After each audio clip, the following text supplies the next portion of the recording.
What's up, everybody? Welcome back to the channel, Hatoraid Cowboy Cinema. I'm your host, Jordan, aka Hatoraid Cowboy, and we've got a good show for you today. I've got some friends from Starke Sound. Let me bring them on here. So, just a couple of reminders before we get started. Let's have fun, let's be kind to one another, and let's keep it G-rated. So, I'd like to welcome everybody, first timers on the channel and the live stream. Let me know where you guys are watching from. But we have Dan Wiggins from Starke Sound, their engineer and CTO. How's it going, Dan? Going fabulous. And yourself? Doing pretty good. Appreciate you stopping by on the channel. My pleasure. And then we also have Ealan Osborne. You guys already know who he is. He doesn't need an introduction. One of your favorite YouTubers. What's going on, Ealan? It's going. I'm here and ready. Nice. Well, appreciate you guys taking some time out this Friday evening and to talk about Starke Sound, home theater, audio, all that stuff. Sweet.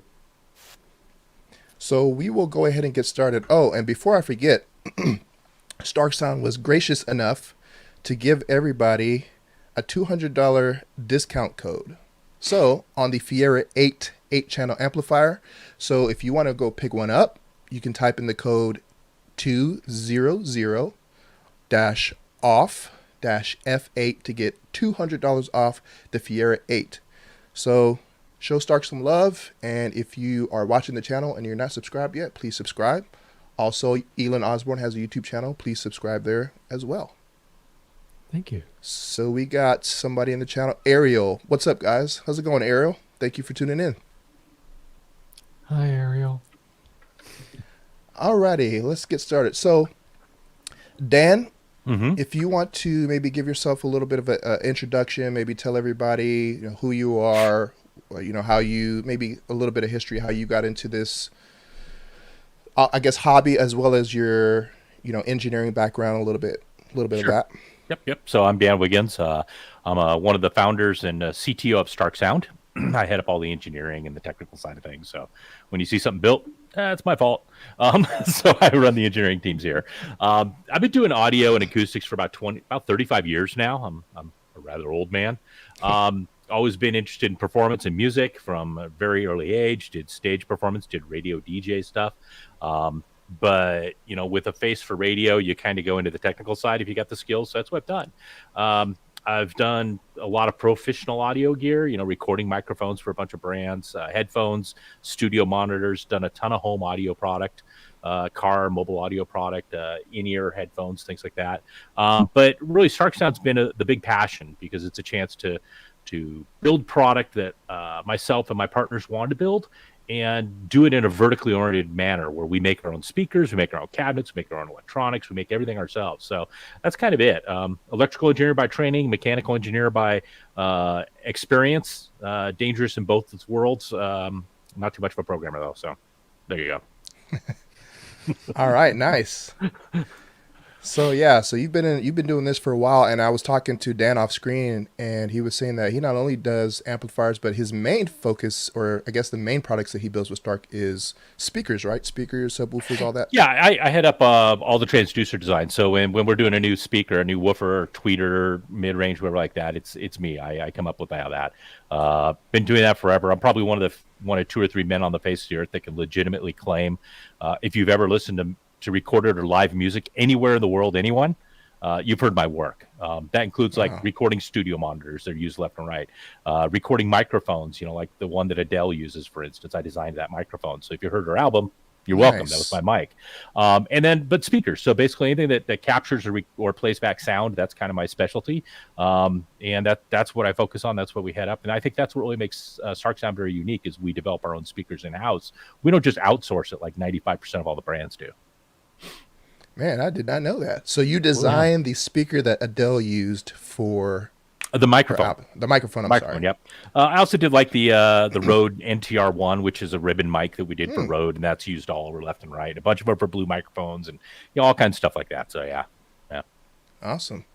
So how did you get involved with that with Adele? Like, did someone approach you? Like, how does that work? Yeah, somebody approached me on a contract basis, helping out with various brands. That's what I've done off and on. I've been mainly a consultant most of my life, working for myself, as a founder of a company or as a consultant. A company comes in and hires you and says, we need you to help out with some speaker development. We need to hire you to help out with some cabinets or some electronic systems together. Or, we need somebody who has expertise in microphones who willing to give us a hand. So I did that. Designed individual capsules all the way to the full finished thing, both for ribbons as well as, the condenser, or electrodes. Basically, big electrode is a condenser. So, yeah, I've done all that all the way through. Same thing with studio monitors. You just get asked, hey, can you help out here? Yeah, I can design the woofer for it. And before you know, you've designed the woofer and the tweeter and the electronics and the cabinet. You help voice the whole system. And now, boom, there goes the Mackie HR624, or the Opal, the Event Electronics Opals, things like that. And boy, there it's done, And bang, you win Monitor of the Decade. What do you know? Oh, wow. So That is awesome. Yeah. Did not know that. I'm gonna have to go listen to Adele's albums now. Yeah. Go listen to him on a pair of Event Opals if you can find them. It's an amazing thing. So. Okay. By the way, guys, if you have any questions, go ahead and leave them in the chat. We'll probably answer some throughout, but we'll try to save most of them till the end. So we're gonna come back to you, Dan. Ealan, why don't you tell everybody maybe a little bit about yourself? Because I know we've talked off camera a little bit here and there, but I don't really know your story as far as how you got into like home theater and maybe a little bit about how you started YouTube. Well, as far as home theater is concerned, or just audio in general, I've been an audio nut pretty much my whole life. Just sounds in general have always been very interesting to me, and I've been able to like mimic sounds as a little kid. My parents would always comment on how I could recreate certain sound effects and stuff that I just heard around me, but I also grew up in a musical family. Okay. So not just playing music or hearing music being played by a record player or a tape player, CD player, whatever. But my mom was a piano teacher. My dad sang tenor in the church choir for many, many years. I grew up singing in the church choir, etc. So I just had this musical background since, I was in diapers pretty much. And that culminated into wanting to write my own music at some point. But I knew that once I was in my 20s and stuff and actually trying to record my own music, I realized that I didn't know what I was doing at all and that it just didn't sound that great. So I'm just thinking like, well, first of all, why does my music sound so quiet? Because I didn't really understand gain stages and everything. So I went to audio engineering school when I was, how old was I? 26. And I went to Arizona to do that. And that's when I fell in love with Apple Logic. So that just kind of propelled my love of audio and music and engineering and just learning about sound in general. So I had the passion for it, for making music, but now I also had the engineering and the science behind it. But then it wasn't until 2020 when COVID hit. I was working at a real estate agency at the time in their marketing department. So I'd already had, some video skills, some filmmaking skills, some audio engineering skills, graphic design, motion graphics. So when COVID hit and I got laid off from that job, I always knew I wanted to do something with audio for YouTube. So I thought, well, I'm living off of the government's dime right now because I got laid off. Might as well make the most of it. So I started a YouTube channel. And it was August of 2020 when I got, for my birthday, I got a Klipsch 5.1 surround system.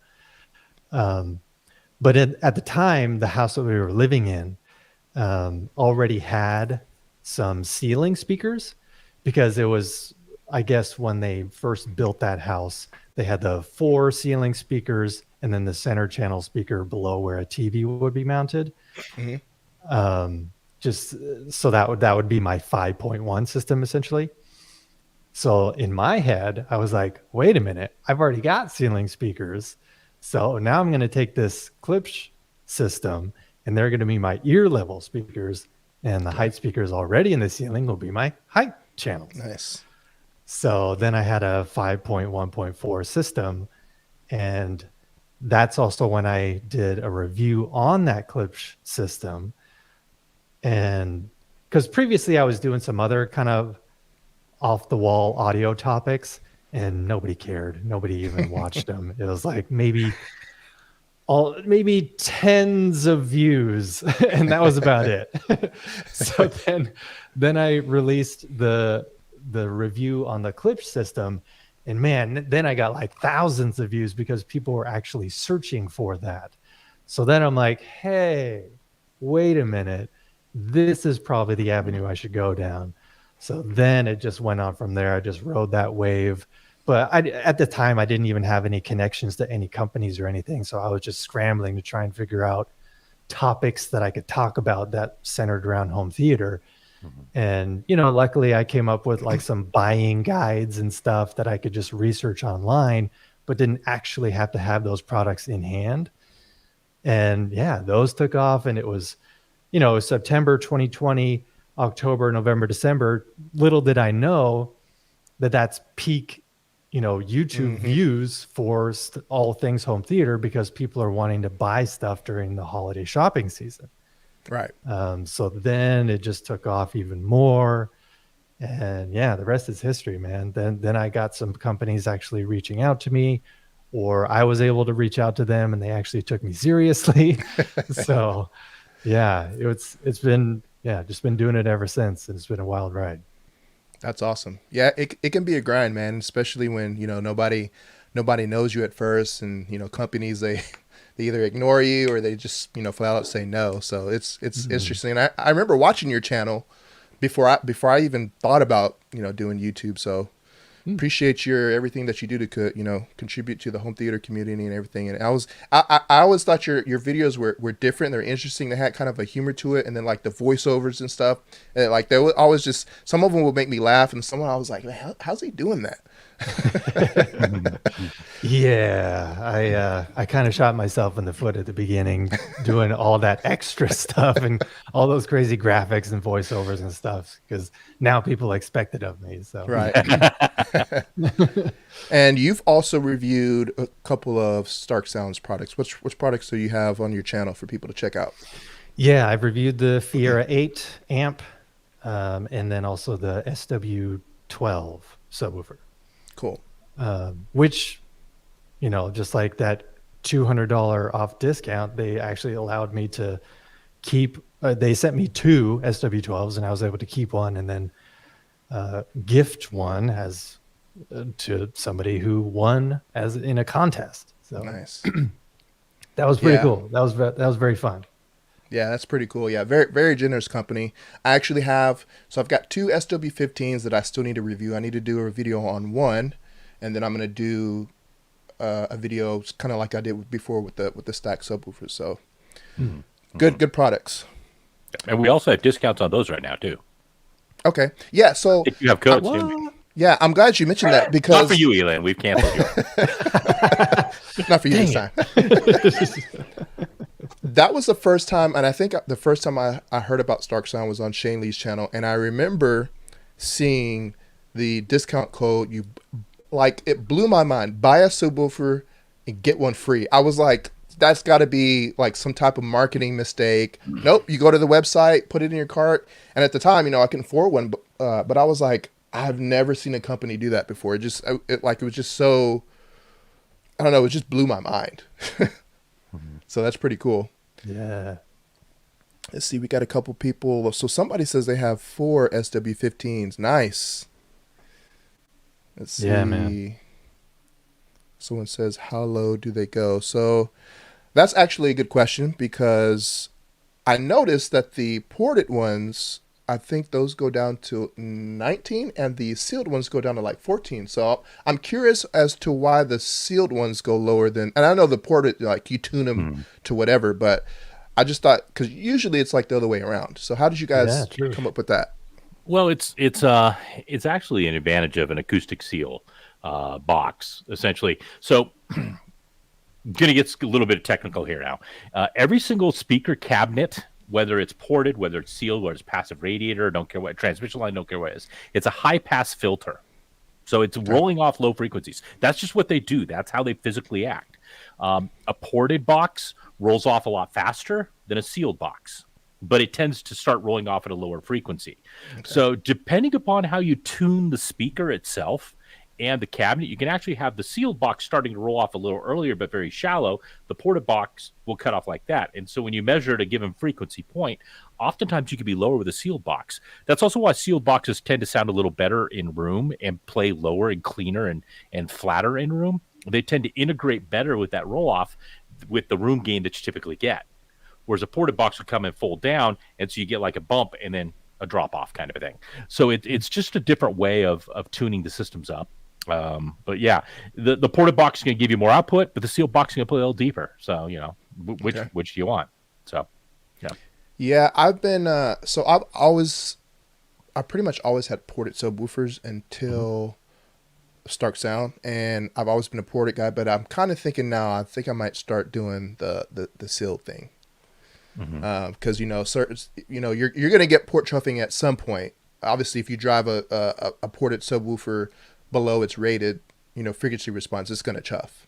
And with sealed, they may not have as much output, but I mean they can go pretty deep, and it's gonna be like tight and efficient. So Yeah, yeah, and actually, you're better off having multiple sealeds than one large ported, and scattering them around the room. You're tending to get a flatter response over a larger area okay. than just pile them all in a corner. So yeah, that's a pretty common technique. But yeah, it comes down to quality versus quantity, and both of them are right. It's whatever you want. There's no such Yeah. thing as wrong. Right. There's no such thing as wrong in home theaters as long as you're happy with it and you like it.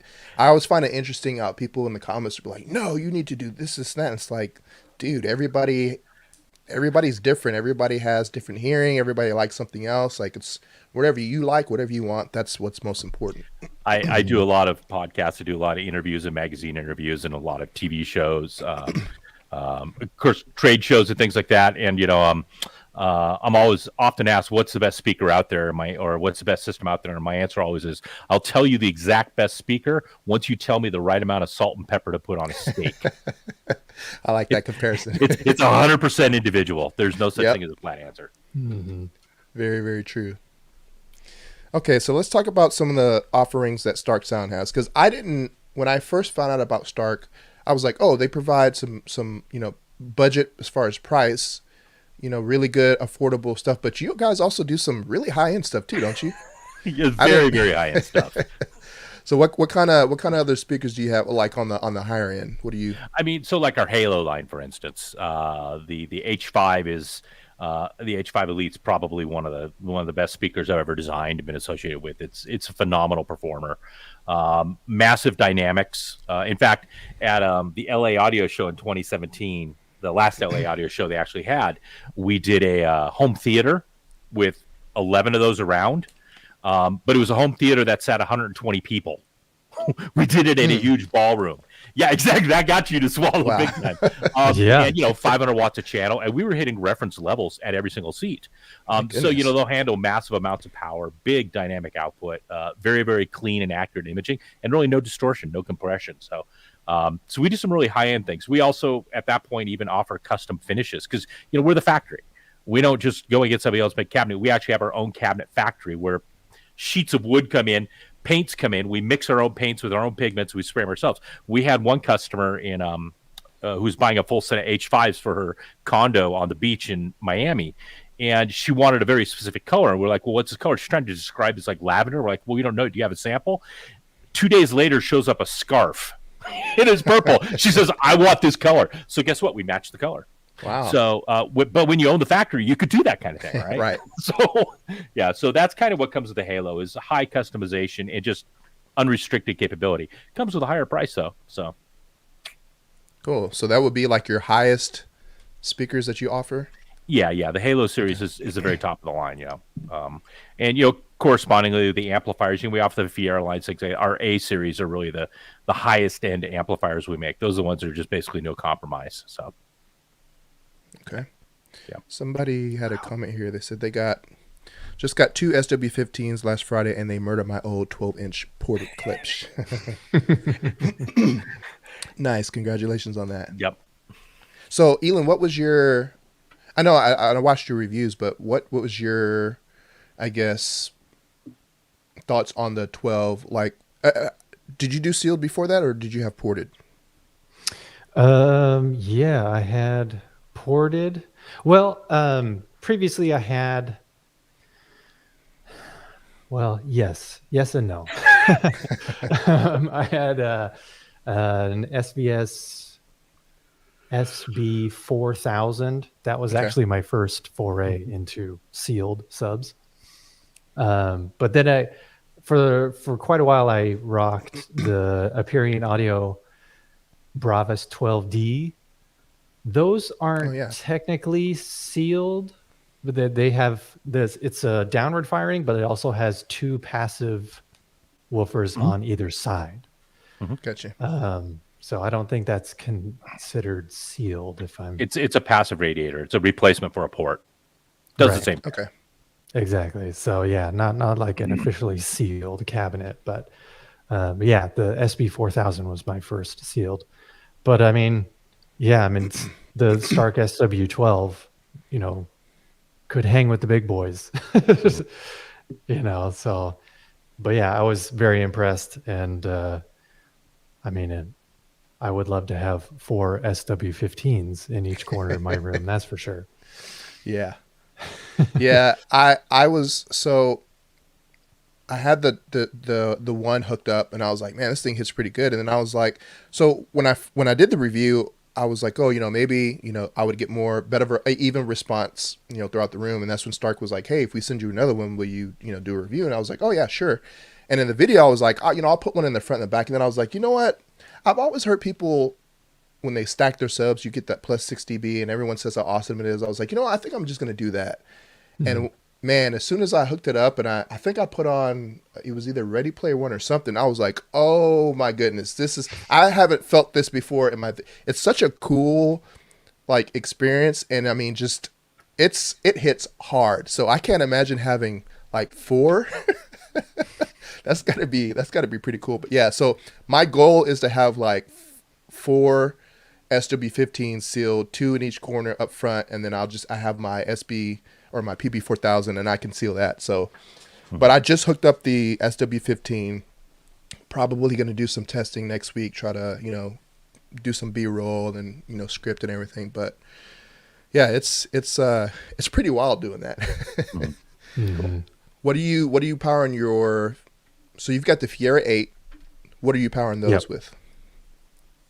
I'm using the Fiera 8 currently to power my height speakers. Okay. Because I have 6 height speakers right now. The TC65 Theatris speakers from Aperion Audio. So yeah, it's like they're top of the line height speakers. But yeah, it's more than enough power. Oh, more than enough. Yeah. Yeah. How did you get into Aperion? Because I think that was the first time I even heard of them was on your channel. They reached out to me. Okay. Yeah, when I only had just a few thousand subscribers, they were just on this kick of trying to reach out to different home theater YouTubers, and I just happened to be one of the lucky ones.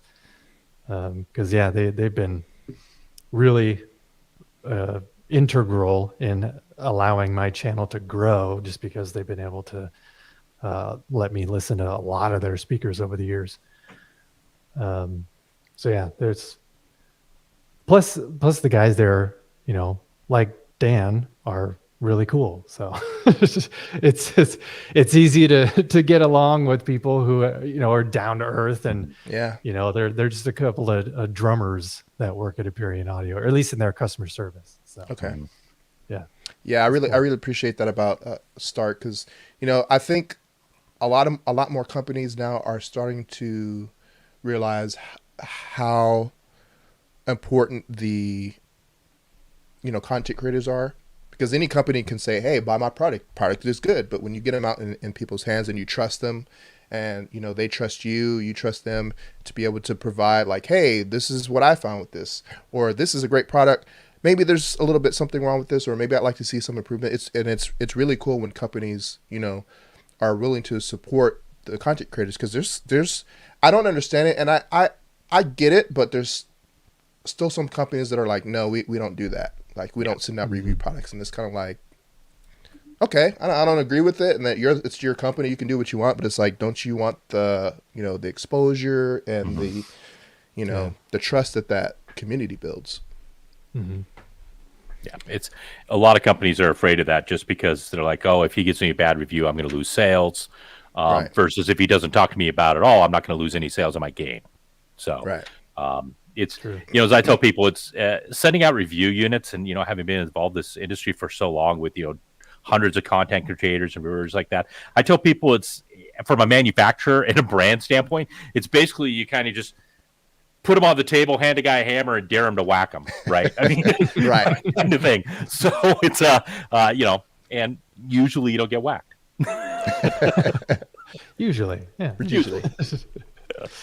So Dan, I know you're an engineer. Yes. Would you consider yourself a home theater enthusiast as well? Like, do you do home theater in your house? You've got, set up anything like that? Like, what is your audio life like outside of work?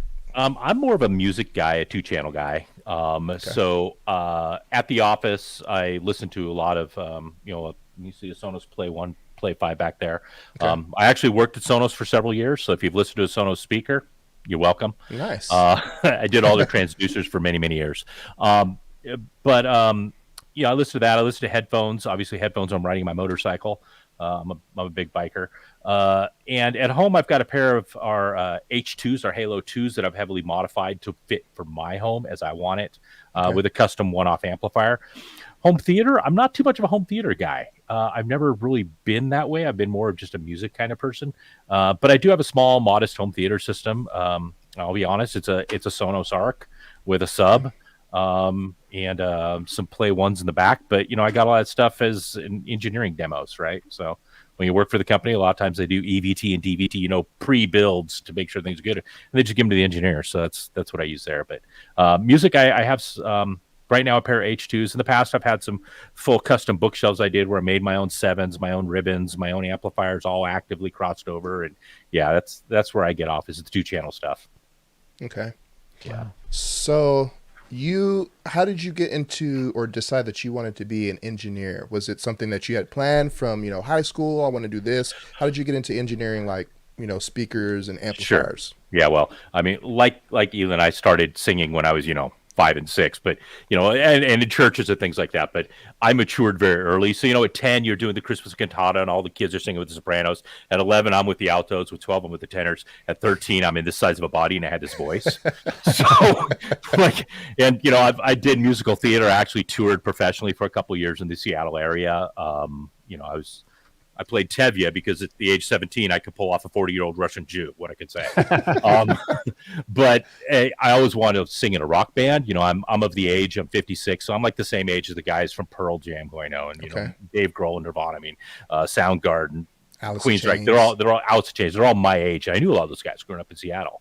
And I always wanted to be a rock singer, but of course, Crash Test Dummies already has the bass singer, so I can't do that. But I was pretty good with math. I was pretty good with science, pretty handy with my mind. So I decided I'm just going to make the gears, since I was kind of helping fix stuff anyway and running soundboards anyway. So I just went into that, got an electrical engineering degree, and took off from there. I just kind of pursued my dreams of, I just want to play with audio. So, and that's where it's been ever since. I've had some opportunity to radio and voiceovers and things like that in the meantime. But yeah, that's kind of where it's at. So awesome. Yeah. I'm also living proof that you can graduate with a 2.4 GPA and still be successful. So, don't sweat it. Don't sweat the GPA. It more matters upon how good you are and how creative you are. And that's really the big one. So, You hear that, guys? If you're in high school and you drop out, you can still. No, I'm kidding. Don't Yeah, don't do that. Don't do that. Don't drop out, but don't sweat it if you don't get straight A's. So I went to a little small private school in Seattle that nobody had ever heard of, but I've ended up with a BSEE, and that's good enough. Nice. I definitely did not. I wouldn't say that I barely graduated, but I wasn't a good student in school. I didn't like school, so that wasn't my.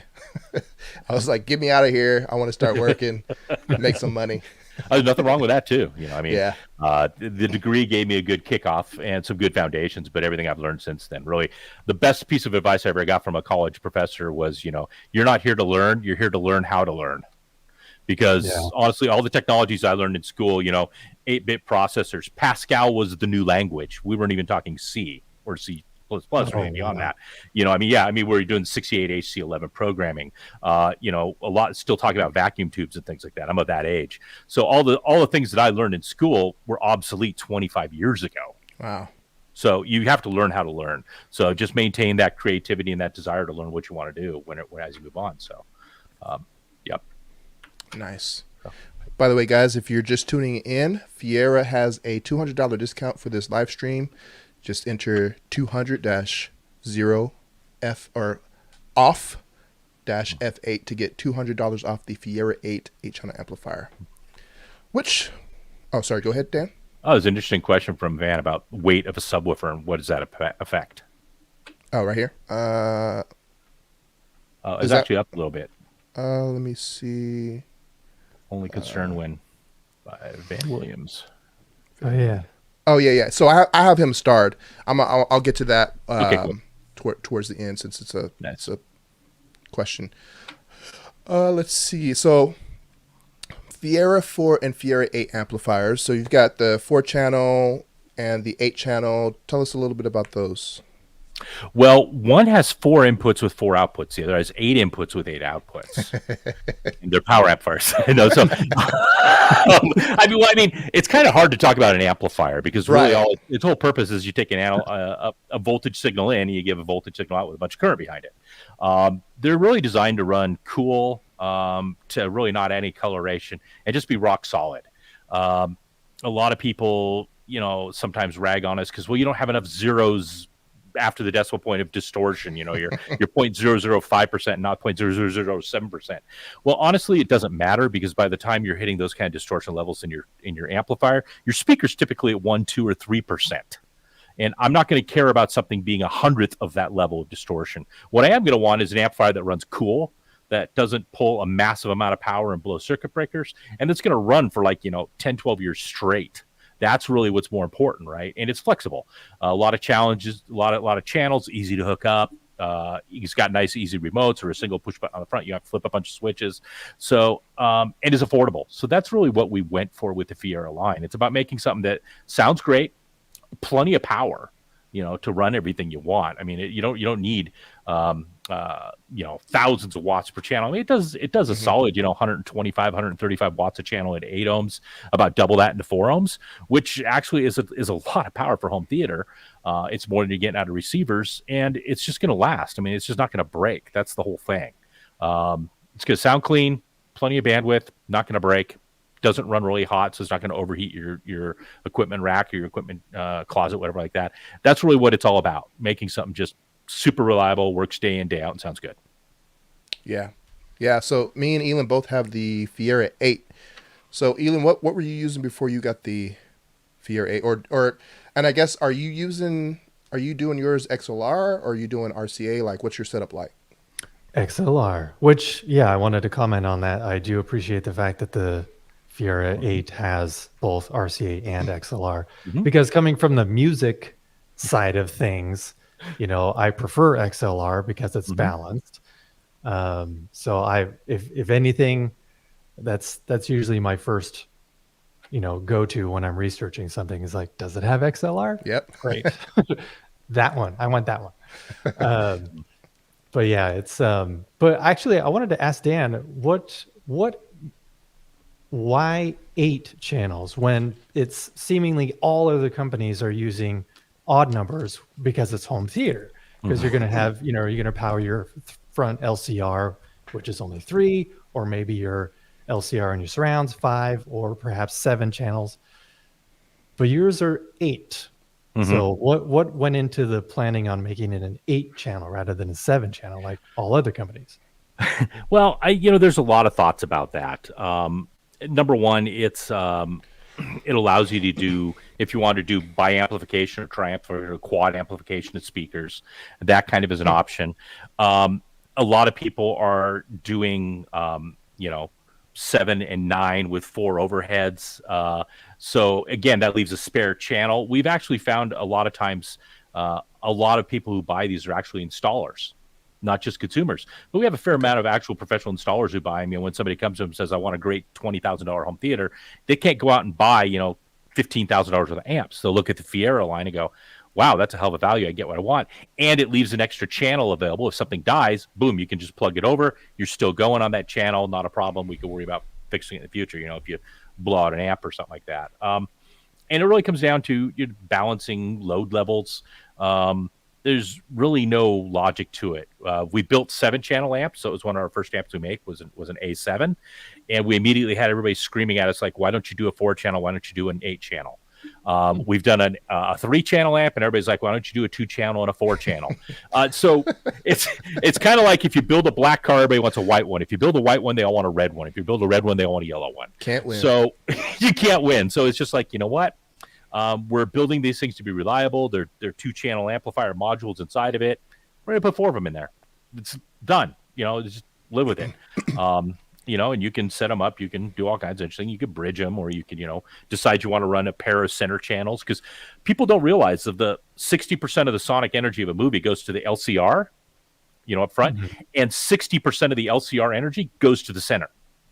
Right. So literally about 35% of all the sonic energy is in your center channel. So if you don't really have a big power on your center channel, you're going to lose a lot of the dynamics capability of amp. So it's the easiest way to do that. Just stack a couple center channels in the middle, or one above screen, one below screen, and hit them each with the same channel and go for it. That's interesting. Yeah. Yeah. So kind of along that, what Ealan was talking about, because this, I asked you if there were any more amplifier channels coming, because you have your 4 and your 8, and it seems like there's a little bit of a gap. Like Ealan was saying, some of the other companies, they might do 2, 4, 5, 6, 7. So is there any other plans, if you can talk about it, to kind of bridge that gap in between? Because I know most people, the average, and probably not even average, but most people that have home theaters are probably not doing more than 11 channels. So if you get an 8-channel and a 4-channel, you're probably set. But are there any plans to do any other, amplifier channels? Nothing yet. I mean, we always, of course, fall back on some of our musical roots and look at doing 2 channels. Probably never going to do a 6-channel. We've had some requests for 16 channels, which is kind of crazy. And we could do that, but you end up with a cabinet that's twice as high, which is like mine, just a 2. But really, we're finding the 4 works well. And actually, Ealan, one of the biggest uses of the 4-channel also with consumers is people who have like a nice high-end Denon receiver that's got 7 built in already, and then they'll use this as the 4 for the elevations, or they'll use 4 in the Denon for elevation, and then replace like 4 of them, left, center, right, with the 4-channel, things like that. So we get a lot of that as just a fill-in, because a lot of receivers now. Well, you've seen back in receivers. I mean, there's more jack space than there is panel space. And so they just got tons of inputs and outputs, and you just need an extra amplifier for those extra channels. So that's really where it comes into. But there's probably not going to be more than 8 in there, just because of mechanical constraints. We could fit, I mean, if you wanted an 80-channel amp, I could do you one. It's going to be, 12U high, but why not just do like 10 amps instead and be there as well? Right. So Joe Wire says, I have an even speaker count with a center back, so thank you. Yeah, that's coming up too. Yeah.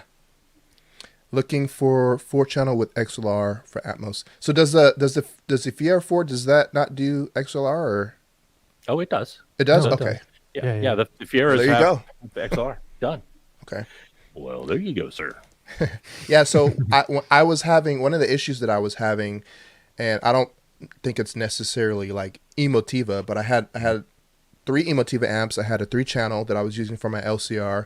And then when I got the RMC1, I was able to utilize the XPA3. It has XLR and RCA, and I was having a really bad hum issue that just drove me crazy. And so when I switched on my LCR, the hum went away, and I was like, huh, okay. And I've always heard that XLR can reduce the hum or get rid of the hum. So I was like, okay. So, but I was still getting the hum on the rest of my other 8 channels. It was just driving me absolutely wild. So when Stark, asked me if I would review, and also I want to thank you guys, because I had no plans of asking for the Fiera 8. Someone commented on one of my videos, on the subwoofer videos, was like, hey, do you have any plans to? Starke Sound was actually, looking at the comments, saw it, and they were like, hey, if we send you one, will you review it? And I was like, sure. So I was very curious, because I'm like, okay, well, now I have the opportunity to have all XLR, and I'm pretty sure that's going to fix the problem. I wasn't sure if it was like a ground loop issue, if it was something, but yeah, when I hooked it up, hum gone. If I get like right up to the speaker, I can hear a tiny little bit, but I mean, sitting in my main, listening position, I don't hear anything. So can you talk a little bit, Dan, about, how that works, maybe sometimes how that fixes the issue with balance versus RCA? Sure. So, audio signal is it's a sine wave. It's a combination of sine waves. It's a voltage signal coming in. But the thing is, a voltage by itself with no reference, what is it? It's like me saying, hey, the temperature today is 19. Is that Fahrenheit? Is it centigrade? Is it Kelvin? We don't know what it is. Is it number of elephants that die per hour? There's no reference of what 19 is. So it's the same thing with voltage. You have a voltage signal, but you have to have a reference, and that's what's called ground, right? Okay. And so on RCA, you've got this ground and you've got this signal. And that's great. It's a single-ended thing. Well, if I have another piece of gear that's connected to it, great. I could go, okay, let's hope it should be able to see what that is. Well, it's got its own internal ground reference that's plugged into the wall. And this guy's plugged into maybe a different circuit or maybe in the same circuit, but there's enough loss in the cables and the power cables and everything else like that it ends up having a little bit of a different voltage. And so the references are not the same. They actually start to drift apart from each other. And if they're really bad, they can actually have a 60 hertz hum that drives you nuts, right? Yep. So that's what you get. And so that's coming through, and it's looking at the audio signal reference to that, and everything's bouncing. It doesn't know what happens. Theoretically, what balance is supposed to do is say, look, we're going to connect the ground so we have a common reference and we don't blow things up too much. But really don't look at a signal relative to the ground. I'm going to send you the signal 2 ways. So I'm going to send it high and low. And so it's going to kind of show you the difference between the two. And you're supposed to look at the difference between these 2 signals and not with it relative to ground at all. And that's what you amplify. And so unless you have noise that's induced or created on just one line, if it's on both of them, it's not a problem because they're going to move, you're looking at the difference between the two. So you have the same noise on both lines, it doesn't happen. If you have got on just one of them, it screws you over. So that's why you use balance. That's why it's common in studios, because you've got a million different reference points and different grounds and all this kind of stuff. And you look at it differentially. We're very careful with our input stage. It's a true differential input. So when on the XLR, we look at the hot and the minus and the cold, and we do the subtraction between the two, and that's the signal we amplify. A lot. It takes twice as many amplifiers, op amps, and circuitry to do that. A lot of folks will just look at the hot, and the ground, and just assume that that's good enough. And so a lot of times on consumer grade product, XLR doesn't actually solve anything for you. It actually doesn't do anything other than single-ended. It's just a different way of connecting cable and selling you more expensive cables. But that's what it's supposed to do. Basically, it's supposed to eliminate any noise on your reference such that you're only looking purely at the signal. You're not looking at any weird things with the rays and the feedback and hum. That's why oftentimes, people use cheater plugs on their AC as well. Or they'll break the third pin off, which you're not supposed to ever do because Mr. UL will beat you. And you plug it back in and the hum's gone. It's because you've broken that ground loop that's going through everything else. And so now the RCA cable isn't acting as a ground lead itself all the way through. Gotcha. Yeah. So did you say that the Fiera amps, they are differential? True differential, yes, exactly. Okay. We do a true difference across the hot. So on a RCA, there's a center pin that's a signal, and the outside jack is ground. On an XLR, there's basically 3 pins. You got a hot, a ground, and a minus. And you're supposed to look at the difference between the hot and the cold, the hot and the minus. And the ground is just simply to keep the rest of the cases at even potential. So we look at just that difference. We don't look at anything with the ground. It's a true differential amplifier. Okay, cool. I did not know that. Yes. Yeah. So, Ealan, have you ever had any problems with like a 60 hertz hump or anything before you were using XLRs? Um, just a few times when I was attempting to connect a subwoofer, because in my previous house, I had, the one with in ceiling speakers already installed. Mm-hmm. That particular house was set up in a way where the living room was in its own space, but then around the corner there was a media closet, and I had to snake all the speaker wire up through the attic and Mm-hmm. down, or else it would have just looked terrible. Yeah. So because of that, I even had to snake subwoofer cable that way. So, if it's RCA, you can have definite ground hum issues when the RCA cable itself is longer than 20 feet, Mm-hmm. which it definitely was. Because I think altogether, there were like 10-foot ceilings in that particular house. So Oh I think man. altogether it was like at least 30 feet or maybe even up to 40. Yeah, that's a lot. So I was definitely getting some ground hum issues with that. Um, so I kind of had to do some kind of crazy tricks. I ended up getting one of those like little ground lifter things Mm-hmm. and Mm-hmm. just put that in the signal path. Um, but yeah, other than that, I mean, in my current theater, everything is it's only 11 feet wide by 16 feet long and 9-foot ceilings. So It's a good it's not size. it's not a huge theater, but yeah, Right. big enough. So I haven't had any issues with grounding or ground hum in that particular space And yet. so that's your did you call it your testing? Is it still called your testing facility, or is it Yeah, pretty is much. it permanent? It is. Yeah, it's still my testing one, just because like I didn't really take the time to make all the walls perfectly good, and like my walls still kind of shake a little bit because I didn't like stabilize them as good as I could have. But because it's actually on my brother-in-law's property, Mm-hmm. which is just half a mile down the road from this house, and he's actually thinking about selling his property and maybe in like the next year or two. So now I'm trying to brainstorm and somehow get that theater now to my current property for when he decides to sell that house. Um, so in that case, if I'm going to be building another theater here on my own property, I think that's when I'm finally going to have like a legit, proper theater, not just a testing theater, but one that my family can go and enjoy. Because right now my testing theater only has the one Valencia seat, and that's Yeah. it. So I can't really have any family screenings. So yeah, I am looking forward to having it here on this property, because then we can just all go as a family and walk to the theater, because it'll be like a separate building. I don't have enough room in this house That's to do nice. it. But yeah, obviously that's not gonna be cheap. So No, that's this hobby definitely definitely is down not the cheap. road. Down the road, yeah, for sure. And your speaker configuration is what again? Right now it's 7.4.6. 7.4.6. Okay. Yeah. Nice. But in the dream theater, you could say I'm hoping to have a 9.4.6. Okay. Yeah, And you have an IOTA? I What do. is it? Yeah, Okay. AVX 17.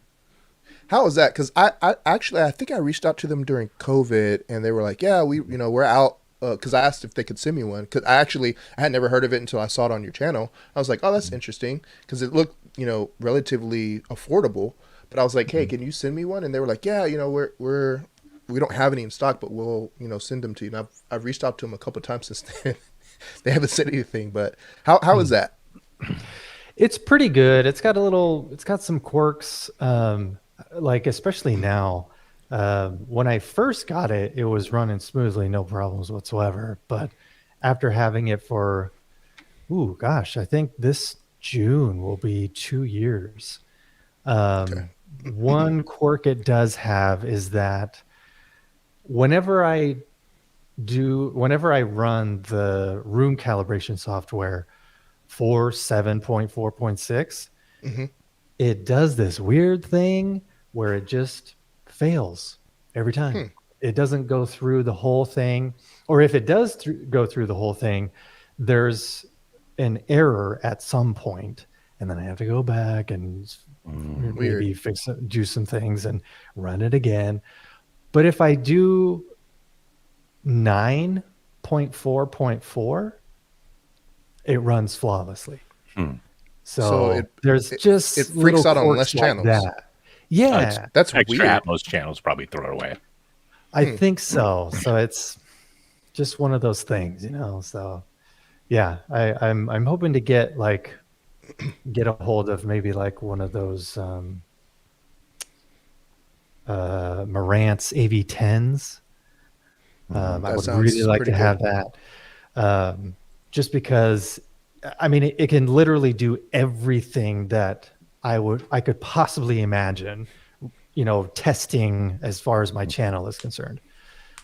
Just because it can do IMAX enhanced RO3D, you know, it can support up to a 9.4.6 configuration.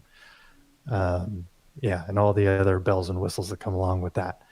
So that would probably, I mean, unless somebody wanted to give me a Trinoff processor, I mean, that's probably what's going to be. If they do, send them my way as well. I know, right? If only we could all have a Trinoff. Yeah. Right. Yeah. Yeah, and that amp 10 is really, so I heard that at CEDIA, the same one, at CEDIA 2022, amp 10, AV10, and till this day, that's still my favorite demo. And I've heard demo rooms like way more expensive than that, but that was one of my favorites. Yeah. So Joe Wire says, I've been wanting to get an amp. I'm sold. This is it. So yeah, when I first got into home theater, I was using, you know, the receivers just to, you know, with the amps inside and everything. And then when I started doing research, I was like, oh, you know, if I want to get cleaner power, you know, maybe, you know, lift some weight off of the receiver, I should do separates. And so I think I had an Onkyo receiver that had it was weird. It had 2 XLRs, and I think it may have had 2 pre-outs. It was really weird setup. But I think the first one that I bought, the amplifier, was that Emotiva that I still have. And I was like, oh, I noticed a difference. So ever since then, I've been using any receiver that I've had. I've always been using, if it had it, I've always been using the pre-outs. I will never, and this is me personally, I will never go back to using internal amps on a receiver. I mean, I'm using a processor now, but yeah, it's just so much better. So I was going to ask you, Dan, what are the advantages of using, like Joe was saying, he wants to get an amp, so I'm assuming he's using a receiver. What are the advantages of using separates over just, you know, let me buy this receiver, it's got 13 channels crammed into here? Like, what's the benefit?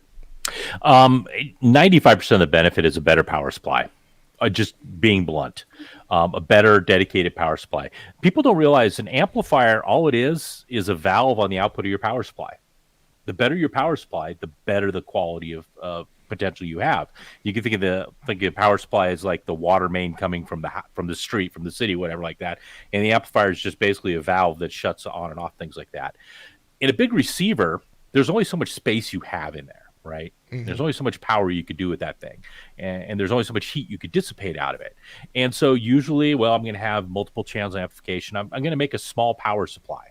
And that means that power supply, they're going to rate it at 1,000 watts, but realistically, it's probably going to be about 200 to 300 watts continuous before it starts to pull too much power and it starts to sag. So when you pull too much power from an amplifier, it doesn't, from a power supply, it doesn't shut the power supply off. What happens is the voltage rail, like let's say it's plus or minus 30 volts, starts to sag down. So when you're pulling lots of power, it's no longer 30 volts. It maybe goes down to 25 or 24 volts before it eventually shuts off. What that means is the headroom capabilities are reduced because instead of being able to swing up to 30 volts, you now only swing to 24. And if you're trying to get to 30 volts, guess what? You go boop and you clip. So that's a big problem. So when you have a single shared power supply that's kind of small amongst all these channels, if one channel starts to clip, it starts to sag it down, all the channels clip and start to sag it down. So when you go to a dedicated amplifier, number one, I've got usually multiple power supplies now powering it, like, a pair of Fiera 4s or a couple 8s or whatever like that. And so if one starts to start to get drugged down, number one, you're playing it really loud because that's a monstrous power supply in there. But it's only going to affect the channels in that unit. It's not going to affect the other ones. They still have their own independent power supplies still going. That was one of the cool things we did, like with the A7. They were all discrete power supplies on each channel. So if you railed one channel super hard and pulled a ton of power from it and started to suck it down, only that channel was affected. It wasn't the other ones. So that's really what you're getting with separates. That's why they tend to sound better. You just got more space, dissipate more heat, better power supply inside of it. It's just a better overall experience. Yeah, definitely. And again, you could build that into receiver, but you end up with a 12U high receiver with the big old power supply in it, which is, okay, just get separates. Yeah, and then with the receiver, they're cramming all kinds of other stuff in it. They're cramming Wi-Fi, they're cramming streaming services, they're cramming all kinds of stuff that's just drawing power, and it's just, generating more heat. Whereas, if you offload 5, 6, 7, 8 channels, it makes a huge difference. Yeah. And you're probably better off overall with functionality too. Like, I'm a big fan of the original design of what we used to do way back in the day, when stereo was still kind of new, because I'm that old. You had an amplifier, you had a preamplifier, you had a source. And it should be kind of that way, in my opinion, too. In other words, the receiver, instead of doing all this fancy stuff, just make it like basically a decoder. Don't worry about the amplifiers in it, and don't worry about using it as a source. Use another device for your source. Get a streaming box. Most of us probably have like a Roku or something onto our TV, and we use that to go into the AVR and go out from that. Use a separate amplifiers. So again, source, preamplifier, processor, and amplifier. Just 3 separate parts, 3 different sets of components. You're done. Okay. So I was also going to ask you too about, like we were talking about earlier with XLR, RCA. So let's say somebody has maybe a 60 hertz home or ground loop, but doesn't have access to XLR. How would you recommend them to troubleshoot that? Is there a way that you can fix that using RCA? Like, what would you recommend? There's a couple ways you could fix it. Number one, it's almost always a ground loop issue, is a grounding between different outlets that are being used. Rework your power so that you got the same length AC cables to each of your components and they're plugged into the same outlet.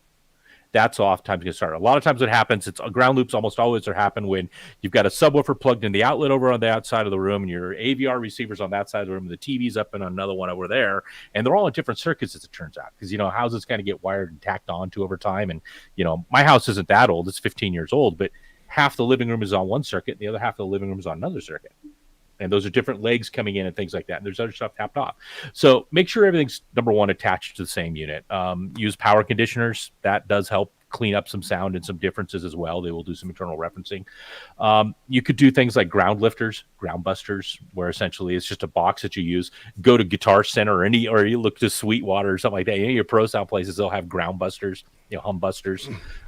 Those are often good for that kind of a thing as well. But it's almost always that kind of a loop. A lot of people will break the third leg off on their equipment, on their AC power plug. And while that does work, don't do it. Mr. UL will get mad at you, but it does work often. So, but it's that kind of a thing. So I'm not doing that. So. Yeah, no. I number one thing is just make sure everything's attached to the same point. Make sure you have a common ground. Test gear the same way. If I got noise in my test system, I'll go, okay, what happened? Oh, somebody unplugged something and plug it back into a different strip. And, you see a little bit of extra humming, like, oh, plug it back into where it's supposed to be. It's clean.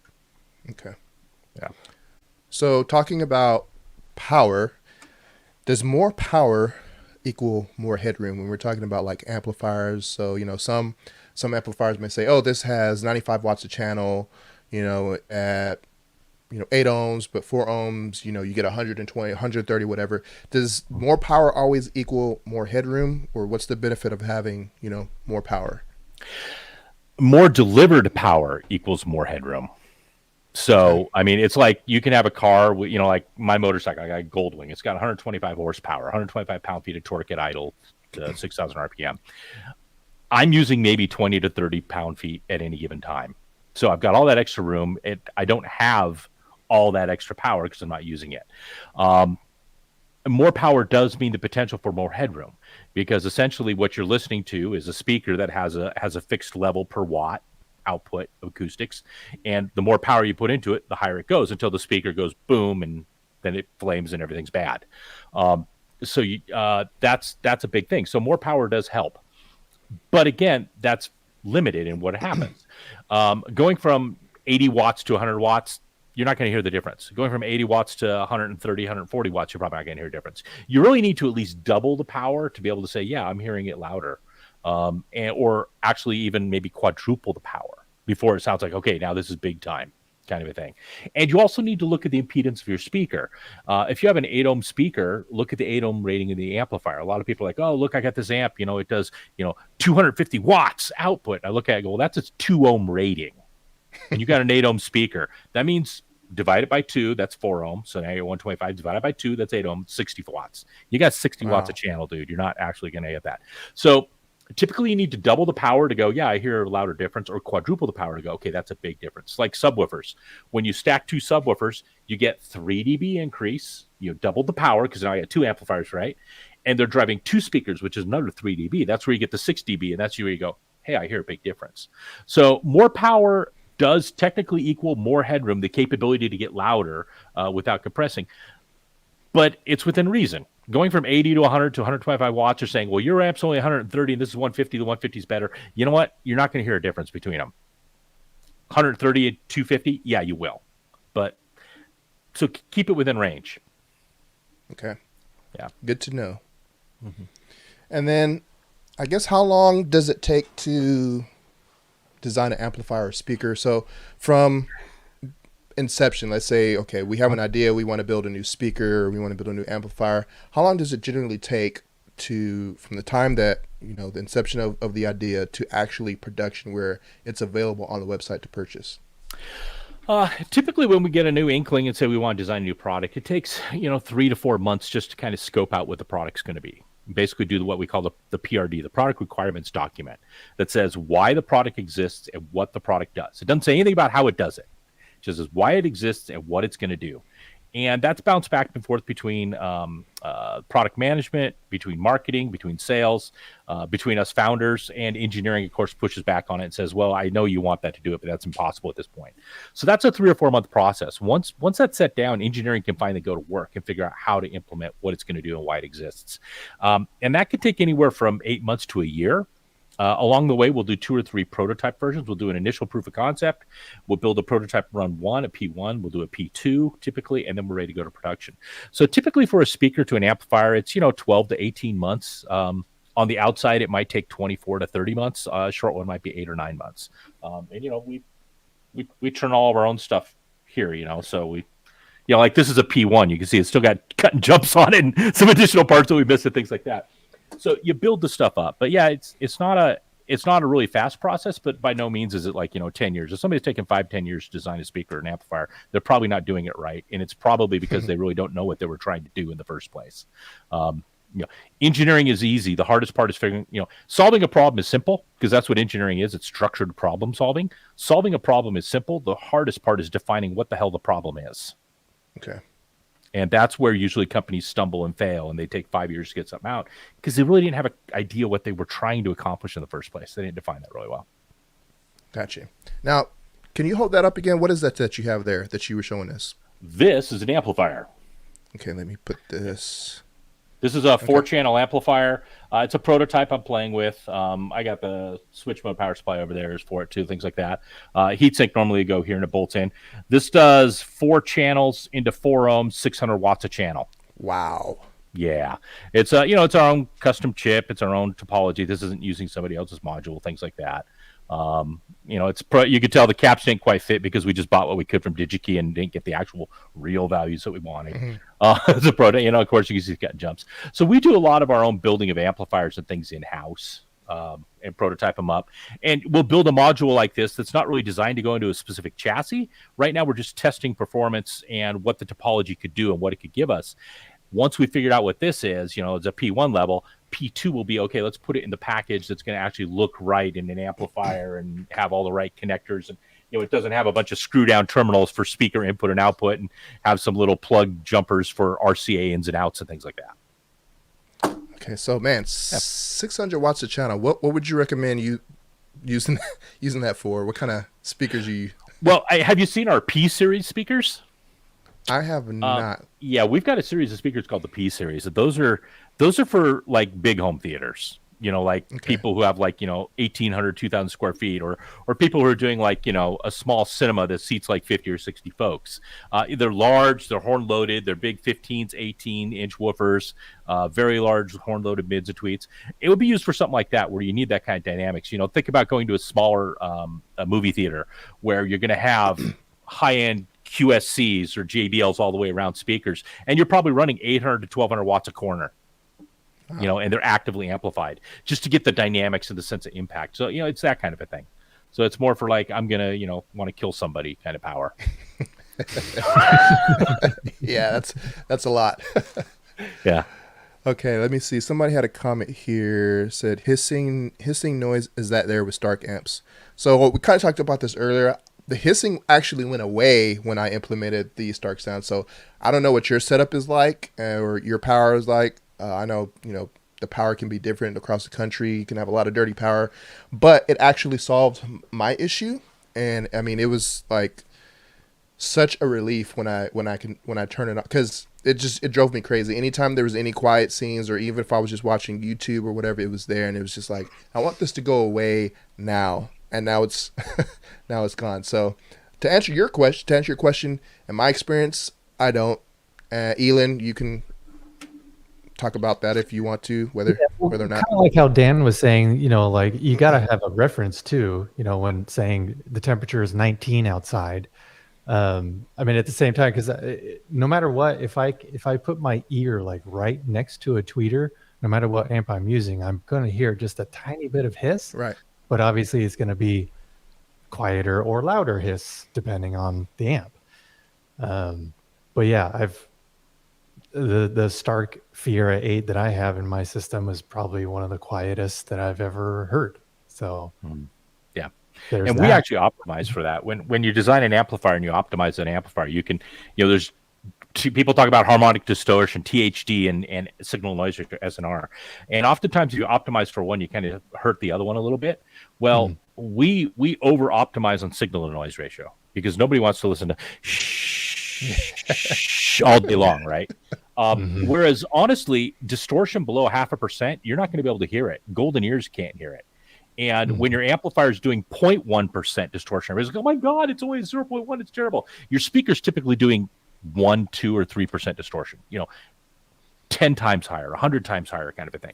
So we don't worry so much about distortion. We're just absolute crazy people about noise. So we try to make it as quiet as possible because I hate myself. Yeah. And again, which I didn't know, the Stark Sound amplifiers are differential. So we have differential inputs. Yeah. Only on the balanced inputs on the XLRs. Yeah. Okay. RC, it's single-ended. There's nothing you can do with single-ended. Right. You're screwed. So if you want to pick up one of their amps, or actually the Fiera 8 has a discount code for this stream, $200 off, 200-off-F8. Enter that and you will get $200 off the Fiera 8. Okay, I think there was a couple comments in here that I start. Let me see. So first one is going to be Van Williams says, that was my only concern when buying Stark, the weight of the SW15. I had a tendency to equate weight with quality. Any comment on the weight and how that equates to sound? It equates to sound quality the same way the number of peanuts can fit inside of a 747 equates to the proper color of red. Basically, it has no equation at all. Let me put it into something that most people will get right away. Which is faster, a McLaren with 700 horsepower or a Cat D10 with 12,000 horsepower? So weight doesn't mean anything when it comes to a subwoofer. Weight of a magnet structure does not mean anything other than, hey, it's harder to build. It runs the risk of breaking more often when you ship it. And honestly, if you're an old fart like me who's fat and lazy, it's harder to move around your house, right? I'd rather like a nice little sub that's great, So weight does not mean anything about quality. It doesn't mean anything in terms of output. If you pick up some Pro Sound speakers, you'll find they're incredibly light for what they are. and how loud they get. And it's because they build them lightweight because people carry them things around. So weight doesn't really impact. You can make something too light where it'll bounce around the room, but if the engineers do their job right, it's not going to walk around. You're fine. Go for the lightest you can because, at some point you're going to be old and lazy like me. So just suck it up. So have you guys ever thought about anything other than a 15-inch, maybe some infrasonics, 18s, anything like that? Oh, yeah. We've definitely thought about that. Like our P series has, 18s and things like that. But, it comes down to if you build something big, yeah, it's impressive as all get out. But honestly, to be 100% blunt, you're better off getting multiples and putting them in different locations. You may not get the same amount. Yeah, exactly. 56 pounds sucks. You may not get the same kind of output with a pair of 15s as you would like with a 24, a single 24 in the corner, because a lot of people are doing 21s and 24s. But if you put the 15s on opposite sides of the room or separate corners, you're probably going to have a smoother base to start with over a larger area. And at the end of the day, when you're hitting 115, 118 dB output, do you need to go to 120, or would you rather have 115 that's just smooth everywhere? And it's easier to equalize, and Ealan doesn't, trip and say, oh, I can't equalize anymore. I personally would take something that sounds better over a larger area than, hey, I'm going to go an extra few dB. Because honestly, when you're at that kind of volume anyway, hearing the difference between 115 and 118 dB, you're really not going to hear the difference. You're already starting to compress your ears anyway, so it doesn't really, gain you much other than bragging rights. And if you want to brag about it, great, but Foster makes a 30-inch woofer, so go buy yourself one of those. Yeah. And I know when I stack the subs, like that's probably not the best for even bass, but I will say, going from just the single SW15P to stacked, like I was getting more bass and more output behind me that I wasn't getting before. Like it was almost like I had a near field subwoofer behind me. Like I was blown away by how much tactile response I was getting, and it was still in front of me. I'm like, and I turned off all the other subs. I'm like, I don't have anything else on behind me, so this is crazy. Yeah, for the way it's worked with the room, and that's a 6 dB gain. That's not like a 2 or 3 dB gain you might get going from like a 15 to a 21. So yeah, it was pretty cool. Yeah. Big Jack 79 says there was some controversy with Starke previous amplifiers not doing rated power. Has this been resolved with the new amps? Absolutely. So the previous ones were an issue of, we had the wrong transformer in there, and it was based upon a 125 volt primary instead of 110, and thus everything was ratioed down. But that's taken care of now. That shall never happen again. I have chastised the appropriate people quite heavily. Reprimanded beyond belief, and I think after 3 years they could finally sit down. So let's just put it that way. There were some spanked butts. That's hilarious. Well, when your name's on the title as a founder, you get to do a lot of cool things if you want to. Nice. Yeah, by the way, guys, if you have any questions, make sure you leave them, because I think we only have one left. But let's see here. Okay, so we got that one. Cincy 42,000 says, can you, or is it advisable to go RCA sub pre-out to a converter to XLR to the sub, then daisy chain two together? Wow, I gotta my brain is I gotta read that again. Can you, or is it advisable to go RCA sub pre-out, okay, to a converter to XLR to the sub, then daisy chain two together? I have two sealed SW15s and using a splitter now. So if I understand right, you've got an RCA coming out. It's going into a cable or one of those plug-in adapters that takes RCA in, XLR out. That's going to first sub, and then it's going to daisy chain to the second sub. The daisy chain's not a problem. You're getting no benefit from going from the RCA to XLR other than you're using a more expensive XLR cable. Ealan knows, once you've done Pro Sound, once you've gone single-ended, you're single-ended. You're not coming back. I'm sorry. Yeah. You're only as good as your weakest link. So. Yep. Yeah. So a splitter is perfectly fine at that point if you're using the RCA out. It's going to be as good as anything. So that's actually a good question, because when I stacked the subs, I was using the XLR in for my processor, and then I went out to the second sub. I've seen some people online, and I don't know if it's true, but I've seen some people online that I think they said that like you don't get the exact same signal. So can you explain a little bit how that works? Are you getting the same output? Is it just copying the signal that's coming in, the original signal from the RCA or from the processor or receiver? How does that work when you go XLR out from one sub to another, and how many subs can you continuously daisy chain before it's, I guess it doesn't work, or is it infinite? Like, what's that about? Well, so this gets into like resistance and impedance and loading and things like that. So we have a 10K ohm impedance load basically on our single ended, and we have a 1K on the balanced. So that's what happens. So there is going to be a limit on how many you could parallel. Every time you double up the number of loads, you have the impedance. So if they're 1K ohm, you do 2 of them, you get 500. You do 4 of them, you get 250. You do 8 of them, you get 125. Your preamplifier is probably not going to be happy driving a 125 ohm load. So that might be a problem there. However, but that's like at 8 of them. And some preamps will be fine with that. It depends. As far as the pass-through not being as clean, I don't know about everybody, but with ours, there's actually just wires that are soldered straight across. So Okay. it is the same. We're not like bringing it in and then doing a bunch of stuff to it and then sending it back out electronically to another one. We just kind of, pass it right through. It's, it's the easiest way to go. Just jump for a couple of wires and you're done. Okay. So what would you recommend, or what is the recommended limit of, if you were just going to just daisy chain a bunch of subwoofers? Maybe you don't have enough, outputs on your, or inputs on your receiver processor. What would you say is the limit? Like, hey, don't do any more than, this, as far as 4? Yeah, 4 should be the count. That'd be my recommendation for a general purpose. Now, if you want to do like 8 or 12, I would probably recommend you go down to like a Guitar Center, hit Sweetwater, and look for a splitter box. There's a lot of Pro Sound, interface boxes where you have one in and it'll drive 4 out, kind of a thing, and that would go good. Just because probably most receivers are not built to Pro Sound spec where you could drive 20 units in parallel because they got big currents, but Pro Sound also runs at like 10 volts and things like that. Whereas 2 volts is high end for home audio. So I wouldn't push my receiver beyond 4 personally. Okay. What are your thoughts on like a mini DSP or something? Mini DSP works. It'll drive some outputs. You've got equalization there. It's as good as any other equalizer. It works. It comes down to what you're trying to achieve with it and what you want to do with it. That kind of a thing.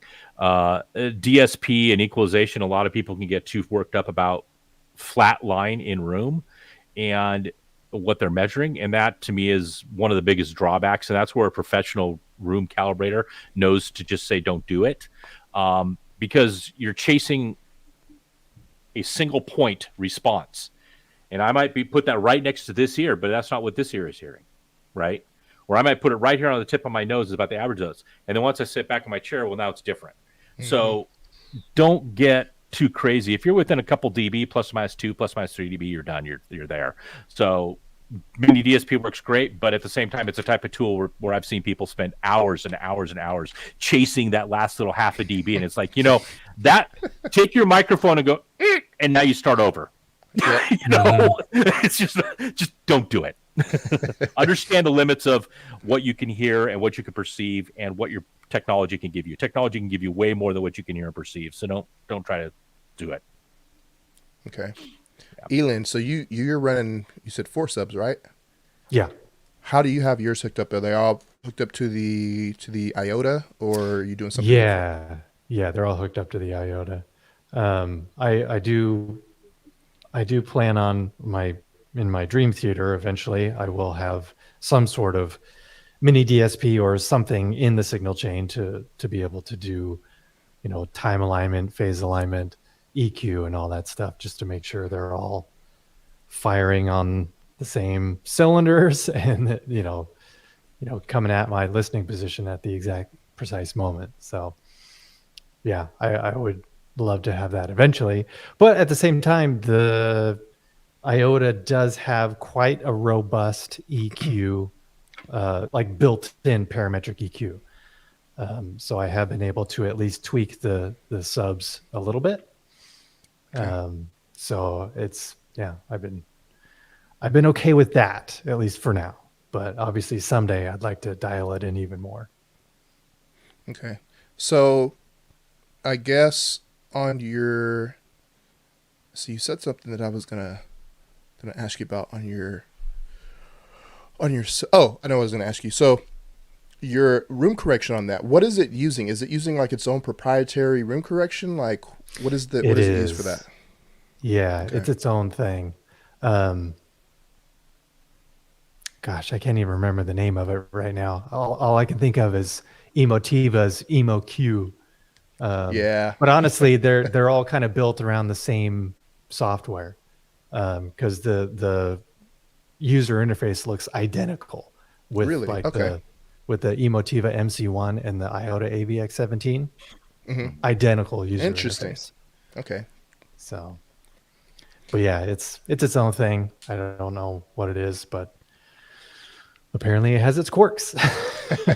Do you find that it's better when you run it or when you keep it off and just Um, like it as far as sound signature? is it is better when it finally figures out how to not crash. Yeah. Okay. So when you said your dream theater, when you make your dream theater, what's your dream theater like? Like speakers, subs, like what is your end game if you could have that? Um, well, I mean, I guess I'll have to talk to Dan about what what speakers I need to put in. Right? um, yeah, I mean,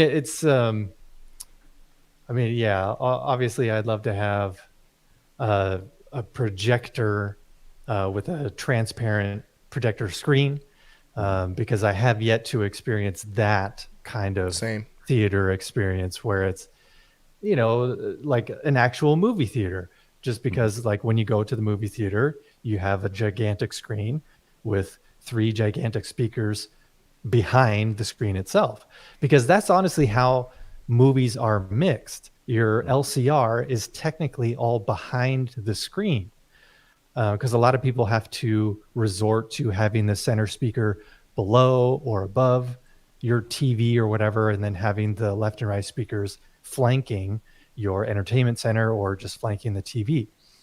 So I would love to have that experience where, like, the dialogue is coming straight out of the center of the projector screen. Um, I just want to be able to experience that. But beyond that, like, I've been looking at like per listen speakers. Those would be nice, of course, especially their like new THX Dominus Hmm. line of speakers that they just came out with fairly recently. Um, but yeah, like I said, the Marantz AV10 I would love to have as like the hub where it processes all of my stuff, and then some really nice amps to go along with it. I'm still not sure though if I'm going to go in wall or not, just to save Okay. some space, just because it seems like in walls, the technology has come a long way, and you've Definitely. got some really powerful in wall speakers that you can choose from nowadays.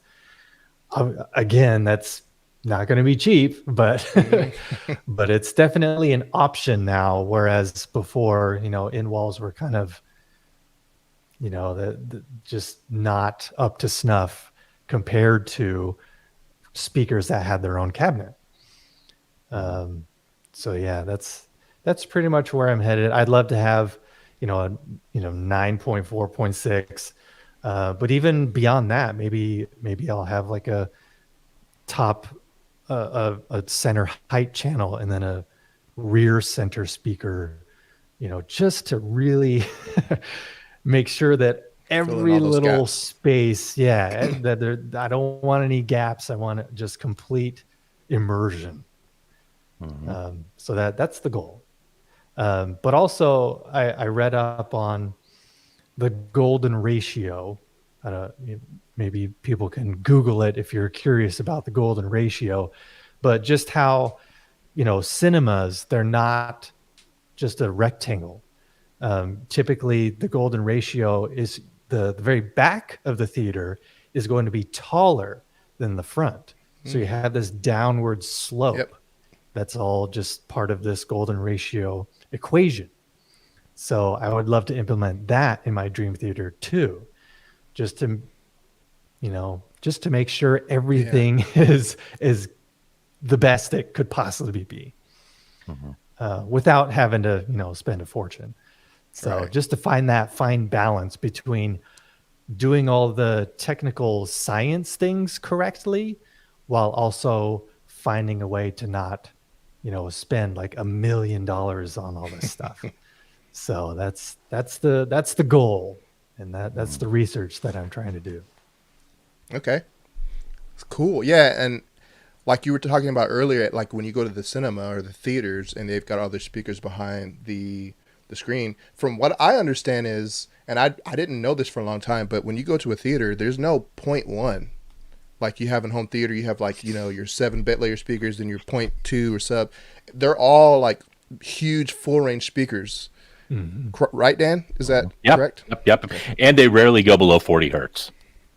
Really? I did not know that. Yeah.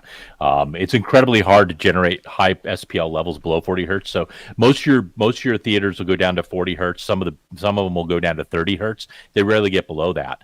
But if you stop and think about it, I mean, you've got a room that seats 250 people with a ceiling that's 35, 40 feet tall. Yeah, You got to move a bit of air to get anything down there. That's true. But most of the impact of everything is in the 30 to 60 hertz range anyway. So, Okay. wow. So Joe says, is that discount code good for a while? I'm in Vegas and can't spend my bankroll this weekend waiting on my wife to get dolled up right now.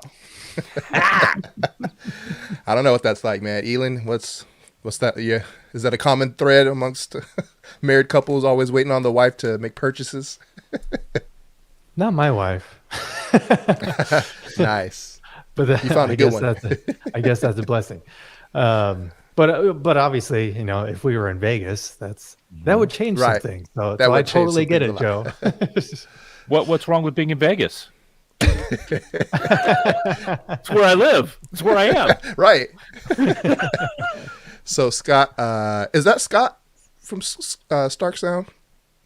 I guess he's answering the question. So I don't actually know. I from what I understand, I believe that code is good for this stream. So I don't know if it's going to be like, hey, this is going to be good in 2 days or tomorrow. I don't know if it ends at like midnight or something. If Scott, if that's you, or if somebody can comment on that, wife gonna have to Google I'll that. comment on it. We're going to make it good through the weekend. Awesome. Well, there you go. Hey, Again, So- it's good to be the king. Right. So hopefully he's coming back from Vegas on Sunday. yeah. No difference, Scott. Okay. Okay. So we had a couple more comments. Let's see. Let me. All right. I have an X3800. Is that a Denon? Yeah. Okay. X3800, 4 subs with 2 SW15, one in the front, one in the back. If I were to get 2 more and stack, should I use all separate sub outs or a splitter on the same signal? If your receiver has 4 subs out, why not use one on each? Because you're not going to load down any of them given together. I mean, amplifiers, receiver manufacturers oftentimes put multiple outputs because they know that there's going to be an issue with their single sub driving a very low impedance. So they'll give you multiple outputs so they can drive multiple subs. So use all 4. That'd be my take. Okay. As far as I know, they're all independent as well. Oh, that's nice. So you can actually set the levels different. So if one tends to be closer to you, the sub a little closer, you can turn it down a little bit so you don't just hear bass from here. Yeah. Yeah. And that's I know, right? Something yeah, and is that's why still behind me. right? What's going on here? I just got me a UMIC one.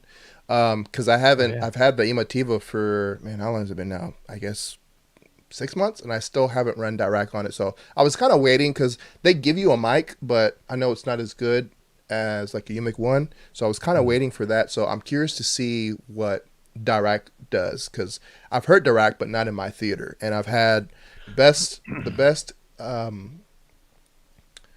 autocorrection I've had is the Anthem Arc Genesis. And I've heard quite a bit. I've heard Anthem. I've heard Pioneer's MCACC. I still don't know what that stands for. Macaque. Yeah. Macaque. I've heard that. I haven't heard the Emotiva, and I've had different versions of Odyssey, which I've never really cared for. And then I think it was one of the first, I think it was the Onkyo TX 1030 was like one of their first Atmos. That one had I forget what it's called, but they stopped using Odyssey and they used like their own proprietary, and it was Yeah. horrible. It was bad. I'm like, why did they do this? So after that, I was like, I just kind of stayed away from Onkyo. I think they're better now, and I think some of the higher end ones actually use like the full version of Dirac. So, but yeah, I'm curious to see what Dirac sounds like. Okay, and then we had another one here. Yeah, I'm looking forward to it. When I'll get around to it at some point. Paul says, are there frequency response or CEA 2010 data on the SW15 versus the SW15P? There is. We've got rated frequency response. We need to get some graphs up for it. We don't have the CEA, the CEA 2010 data. Personally, I'm not a big believer in that data. I think it's a bunch of gobbledygook that's just pushing consumers the wrong way. If you look at the actual limits they set, of the fundamental and the harmonics, things like that, it adds up to about 25-30% distortion is what they're rating at, which is like, why are you doing it? Yeah. And honestly, as I tell consumers, like, look, instead of sweating, your subwoofer does, it only does 115 or 114 dB at 25 hertz and before it hits 10% distortion. My bet is your room is probably generating 20 to 30% distortion at those levels. Put your money into taking care of everything else first. It's amazing, like, I'll tell you how much the walls breathe and create issues and rattles and things like that mess you up with. So it's very much a paper race kind of a thing. I'm not a big believer of that. Your room is going to have a big impact. So we just try to do big linear pumps. We rate everything at a 5% THD level. So when we say, hey, we're going to do 107 dB over the range of 25 hertz to 100 hertz, yeah, that's what it is. And that's at a 1 meter equivalent. So which is completely variant. I mean, I don't even think CEA 2010 actually corrects. I think there's still a lot of data is actually at 2 meter in there instead of their theoretical 1 meter, but nobody sits 1 meter from your sub, so what does it matter? Yeah. Yeah. So again, it's that kind of a thing. So it's numbers for numbers, which in my opinion is wrong. So okay, so we have Scott says Odyssey is rough. Used to set up SW15 and ended up having to manually adjust. Interesting. Yeah, I haven't used Odyssey in years. I think it's better now from what I've understood. And I know they have like the app where you can pay and like get some more features. But I was never really a big fan of Odyssey. What about you, Ealan? You use Odyssey before? I have, and yeah, it's kind of the same thing. Like I always have to end up making manual tweaks afterwards anyway. So it's just pretty frustrating with that. But like you alluded to, the Odyssey Multi-Q X, that's the one that's just like basically you can do anything you want with Multi-Q X. Full band. But it's also, there's a learning curve. If you haven't done anything like that before, it's definitely, on the verge of like, you kind of need to know what you're doing. You got to almost be a professional about it just to know, what things need to be tweaked and where. But if you're willing to put the time in and the research in and the work to how to actually utilize Multi-Q X to its fullest potential, it's one of the best out there. But yeah, as far as just like stock Odyssey, yeah, I'm not a fan. Yeah, I'm not a fan of it at all. I haven't used it since then, and I don't plan on using it unless. Actually, no, I take that back. The last time I used it was last year. I had still have it, but it was a Marantz, or I don't even remember now. But I had one in for review, and it had Odyssey on there, and again, I wasn't really impressed with it, and it was a review unit, so I was like, I'm not gonna pay to get the app when I'm gonna send this back. I still have it, but. Yeah. So, have you ever used REW, Ealan? Yeah, I have.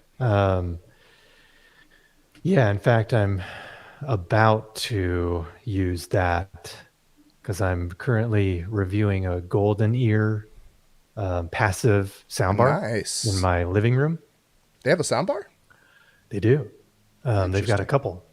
Okay. But I've got their flagship passive soundbar, and they actually say not to use room correction. because just the way that their technology is in their speakers, it'll mess it up. So they recommend doing manual adjustments only. So pretty soon here, I'm going to have to bust out REW and make those manual adjustments. But yeah, it's cool. Yeah, I'm gonna have to start using that. Actually, I'm gonna try to use it when I start doing the reviews for the SW15s. Now that I have that YIMIC one, so I'll have to try to learn that. I think I'll get it. I don't think it's gonna be too difficult because I'm feel like I'm pretty tech savvy. It's just I've never used it before, so I'm sure there's gonna be a little bit of a learning curve. Just FYI, because I am neck deep in the Apple ecosystem. Same. So, I have Mac and Yep. iPhone and everything. But if you can, or if you have an old PC laptop, like a Windows laptop, I would recommend using that for REW. Okay. Because I've had multiple issues running REW on my MacBook. I don't know why. But yeah, it just happens. Because I borrowed my daughter's Windows laptop to run REW when I was doing a couple of things with Brad, home theater gamer. Okay. And because he's like my go-to if you need some advice or input on how to do it. He's got tons of REW stuff. I went and watched a bunch of his videos the other day. Yeah, exactly. So yeah, he walked me through some things. So I did it on the MacBook first, came out with these wild results, especially for the subwoofers. And then I just did the same thing on my daughter's Windows laptop, and it was fine. There were no anomalies. So just so you know, you probably want to run it on a Windows laptop. Well, I would do that and save myself the headache. I guess it must be optimized for Windows or something, or that's weird. I guess. Because they offer both Windows and Mac downloads. That's so true. I'm not sure what the deal is. It's above Mac my pay grade. Macs are weird like that. I've had software where I'm like, this sucks on Mac. And then it's like, oh, on Windows, it's just like, oh, I don't have any issues. But then it's like, well, Mac is to me the better, machine. So it's like, why wouldn't this work better, or at least the very least the same as it would on Windows? So, but yeah, Macs are weird like that with certain software. Yeah. Yeah. Let's see. The engineer here, all we do is everything is on Windows. There's nothing that runs on Mac. Everything in design, my audio precision runs on it, my Cry Sounds run on it, my Clio runs on it, everything runs on Windows. So, in fact, I have never owned an Apple product in my entire life. Wow. Not even a phone, huh? Not even a phone. No, I'm an Android guy. So, but Okay. that's just, I'm right now on my ThinkPad, my P71, but it's got like 6 USB outputs, and I got test equipment that uses 3 of them simultaneously, and you ain't getting that with a Mac. No. And they're old enough that they don't work with hubs. So, is there a reason why? Is it like the infrastructure, or most like, I don't know, like engineering, or at least software, hardware? Is it just everything is geared more towards Windows? Is it easier to do that on Windows versus Mac? I think it's more stable. I think the device drivers are easier to create. They're much more portable. That's the thing. Mac and iOS, it's supporting, a couple dozen units. There's, 300,000 variations of PCs out there. Yeah. And I still run some design tools and I've got one measurement system I use. It's for like long-term electronic power measurement. It was built in 1994 and it runs on Windows 95. And I can emulate that on Windows 11 and it works perfectly. So it's that continuation. Well, people are like, well, why don't you get a new version of it? Well, number one, the company folded in 2002, so that's not an option. Number two, the replacement software and system that I could get, there's people who make them, and it's $12,000. Yikes! Not going to go there. This supports it, so yeah. And with most of your engineering stuff and measurement stuff, just go Windows. Sorry to say, but that's what's going to have to happen. To get yourself a good PC. The $300. All right. Well, I'm definitely using my Windows laptop when I use REW. Yeah. Okay. Looks like we got one more question. Papa Zieg says, "Can I take the question further? If I were to have 4 stacks of 2 SW15 in corners, wow, that's some serious stuff. Are there any downsides to splitting? How big is your room, man? Is there any downsides to splitting a signal when you have 4 stacks of two SW15s? So again, splitting a signal doesn't really split the signal. You can think of it as all it's doing is splitting the current driving out. Because remember, anytime there's a voltage flowing that's going across a resistance, it's also a current flowing. So you can split as many times as you want as long as you don't overload the preamp output. So if the preamp output from your processor, it can only, it's like rated at, 600 ohms, look at the impedance, the input impedance of your subwoofers, calculate up what the parallel of all those are, and that would tell you if you could. So in this case, you're talking 8 SW15s. If you're using the RCA input, that's going to be 8 10K loads of parallel. It's 1.25K ohm effective resistance. Most preamps are probably going to be okay with it. So you should be okay with that kind of thing. Definitely do it. Do 4 stacks of 2 SW15s. We will love you long time.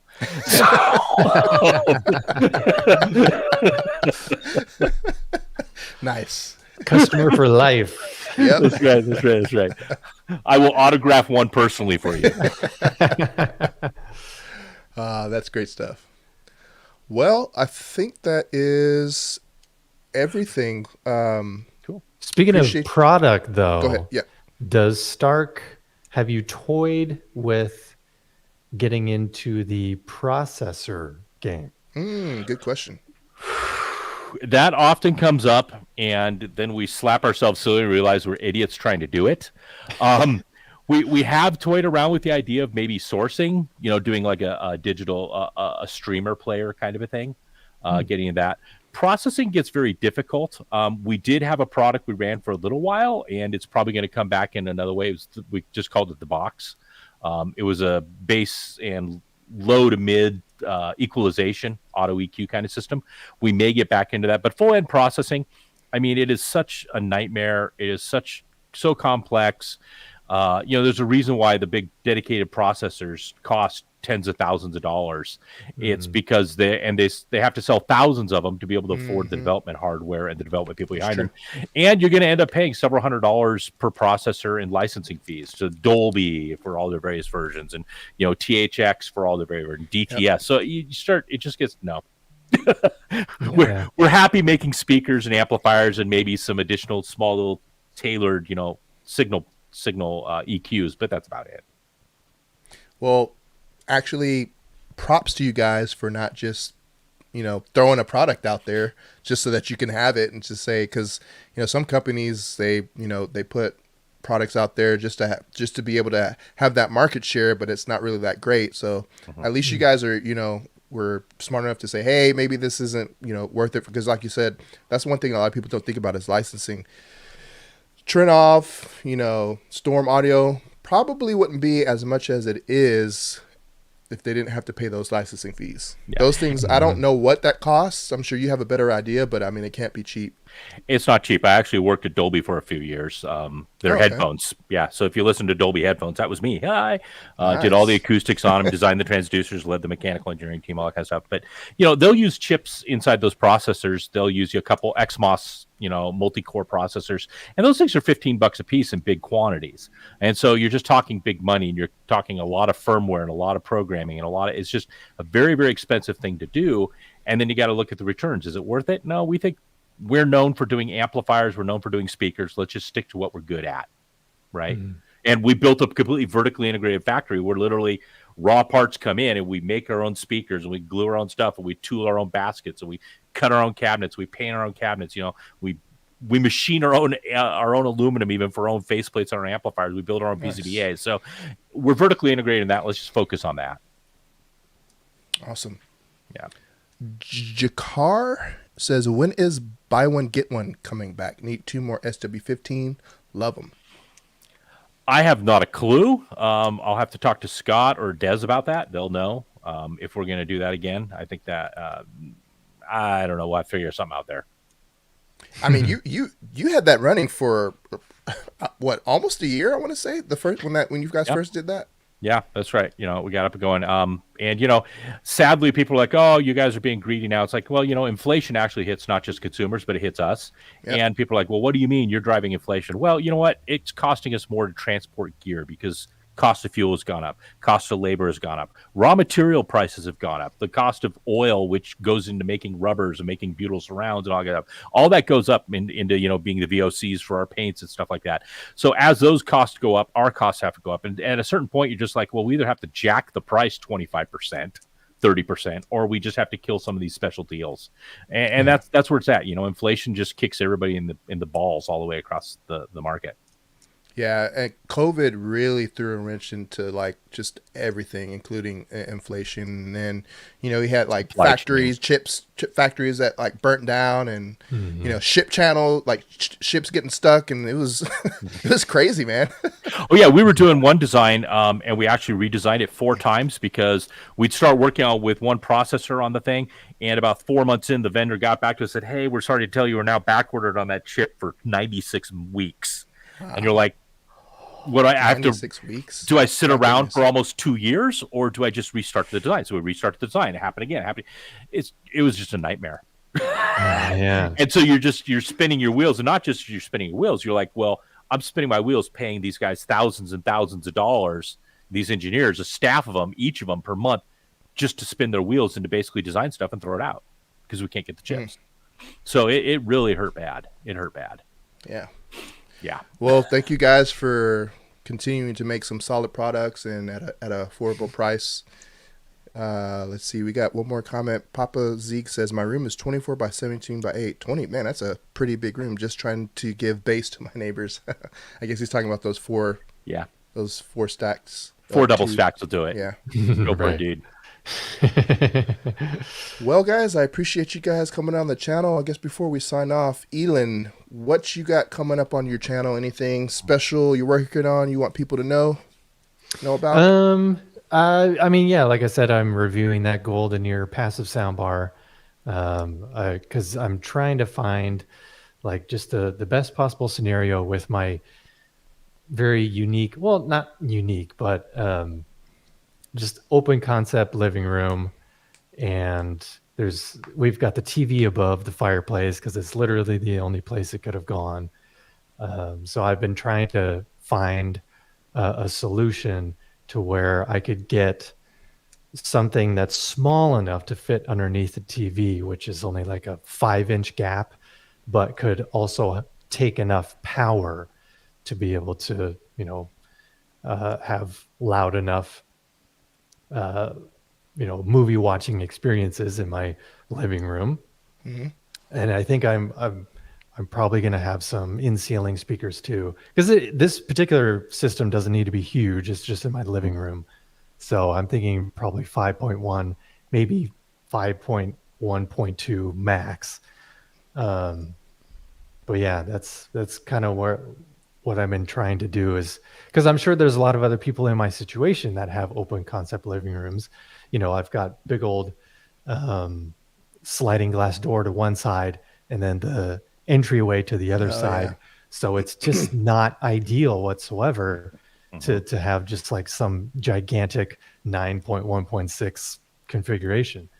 So I've just been trying to find the perfect combination of all these different things to go in that kind of situation. So I've liked it so far, but I don't know if I've found like my end game.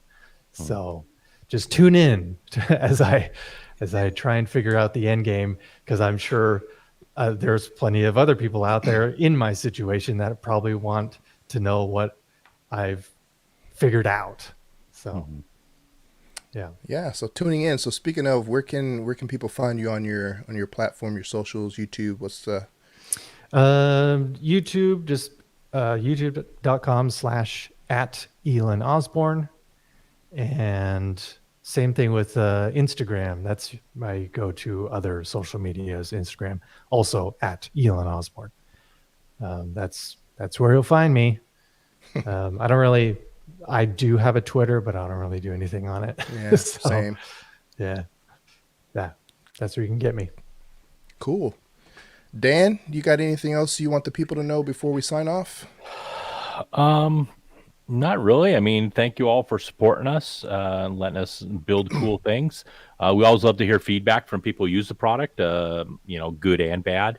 let us know. And if anybody has any technical questions, not just about our stuff, but about sound and prod in general, let me know. Goes same for you, you guys as well. If you ever need a guest on to talk about anything in general, let me know. I mean, that's kind of what I do for a living. So, yeah, it's been great. We're just going to keep banging away cool products. Yeah, definitely has been great. And again, thank you guys for supporting, my channel as well. I'm sure Ealan, giving us the products to review and share with the people. So, solid products. I know. And one thing I was going to ask you, I forgot to ask you earlier, how long has Stark been around? Because I personally didn't know about them until recently. We've been around for like forever. No, I mean, not forever. We started I think in 2009. So, 14 years, something like that, is when we conceived it. We didn't really start shipping product though for about 3 years after that. I mean, really it was, Scott and I kind of sat down and we hooked up with Spring and said, let's figure this out. So, yeah, so it's been a long time. Okay. Yeah. Cool. So we're veterans. That's nice. Did not know that. Yeah. Well, again, guys, if you want to buy the Fiera 8 8-channel amplifier, you can get $200 off through the weekend. So that's going to be what, Sunday? Yeah, we'll probably extend it to Monday for, the guys who are traveling back from Las Vegas. Gotta keep them happy. Nice. Yeah, so there's your code, and I'll make sure to post this in the comments as well as the description of the live stream once we sign off here. Let me see, we got one more. Easy Home Theater Tech says, thank you. What's up, Ike? Appreciate you tuning in. So, yeah, thank you, everybody, for tuning in on this Friday evening. Hope everybody has a safe weekend, and especially those traveling back from Las Vegas. And again, you can check out more content on my channel and Ealan as well. And yeah, who knows? Maybe we'll have Stark on again in the future. Yeah, sounds good. Sweet. All right, guys. We'll see y'all later. See y'all. Bye. Bye.